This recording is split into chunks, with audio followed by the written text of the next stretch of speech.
Sa ulo ng mga balita, 6.4 magnitude na lindol niyanig ang Sarangani. Wala pang naganap na pag-aresto kay Senator Bato de la Rosa. Higit sa 73 million pesos secret fund sa 2022 dapat isauli ayon sa COA. Pagpasa sa Magna Carta of BHW susi sa pagsugpo ng stunting. Ligtas na paaralan layong isabatas ng Kamara.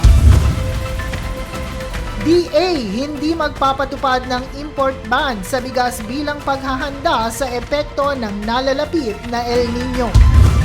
Patas at pantay na balita, komprehensibong ulat para sa pulso ng masa.